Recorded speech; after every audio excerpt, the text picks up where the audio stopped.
আপনারা তো বাড়িতেই ছিলেন, ডোডো তো আপনাদের সাথেই ছিল, হঠাৎ কি করে ডোডো রাস্তায়? আসলে হ্যাঁ মানে তোমাদের বাড়িতেই ছিলাম, এদিকে তোমরা ফিরছো না, বারবার মোবাইলে ট্রাই করছি, এরকম বাবা বাবা ফোন করছে।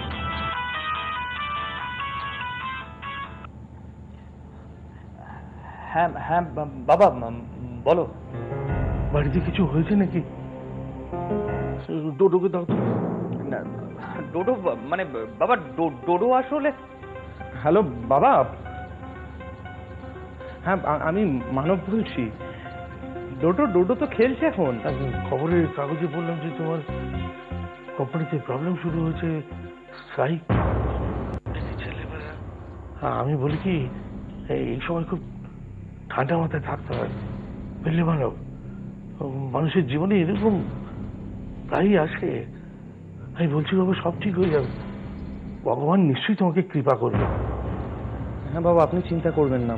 হ্যাঁ ডোডোকে আমার ভালোবাসা দিও, আশীর্বাদ দিও, ও যাতে সুস্থ থাকে, ভালো থাকে। আজকে আমার বন্ধুরা এসেছিল বাড়িতে, আর মা ওদের যা নয় তাই বলে অপমান করে বাড়ি থেকে তাড়িয়ে দিয়েছে। সে কি, বন্ধুরা আবার কি করলো? আসলে ওরা আমার বিয়ের কথা জিজ্ঞাসা করছিল, আর তারপর ওদের শুভর সাথে দেখা হয়েছিল, আর শুভর কথা উঠতে মা ওদের বাড়ি থেকে অপমান করে তাড়িয়ে দিয়েছে। তুমি তো কখনো কারো কোনো খারাপ করোনি, তাই আমার বিশ্বাস ভগবান তোমাকে কোনো শাস্তি দেবেন না। খুব শিগগিরই সব ভালো হবে তোমার, দেখো। আজকালকার ছেলেমেয়েরা বলে শুনিস না, ঠান্ডা ঠান্ডা কুল কুল। কুল কুল কুলটা হবো কি করে? আমি কাজ করতে গিয়ে ফুল হয়ে গেলাম কুল।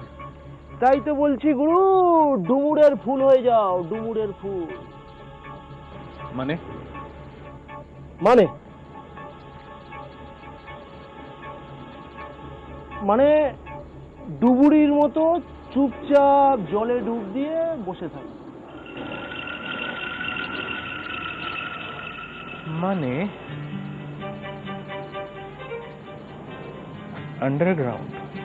ইয়েস, ঠিক বলেছিস। দাশুকে ওই বুড়ি গিয়ে সবকিছু বলবে। ওই দাশু হারামজাদা আমার উপর খাড় খেয়ে কিছু বিচার করবে। ঠান্ডা ঠান্ডা কুল কুল।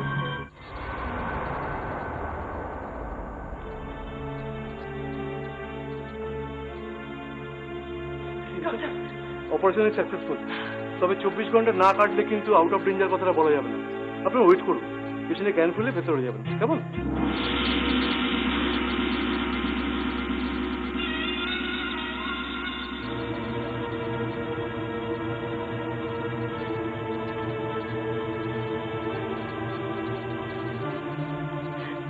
শুনলে তো, খুশি হয়েছো না? আমার ছেলে বাঁচবে কি মরবে তার কিছু ঠিক নেই, এটা তো চাইছিলে তোমরা, তাই না? এসব কি বলছো বল? তুমি আমার ডোডোর ক্ষতি চাও। আজকে ডোডোর এই অবস্থার জন্য শুধুমাত্র তুমি দায়ী। তুমি আমাকে দোষ দিচ্ছ সবকিছু জেনেও? হ্যাঁ জানি বলেই বলছি, সেই ছোটবেলা থেকে তুমি ডোডোর মনে বিষ ঢুকিয়েছ। কতবার বলেছি চিত্রা, ডোডোকে তোমার মতো লোভী করে তুলো না, কিন্তু তুমি আমার কোনো কথা শুনতে চাও। দেখবে এমন একটা দিন আসবে না যখন তুমি নিজেকেই ক্ষমা করতে পারবে না। প্লিজ চিত্রা, প্লিজ, তোমার কাছে আমি হাত জোড় করছি, চুপ করো প্লিজ।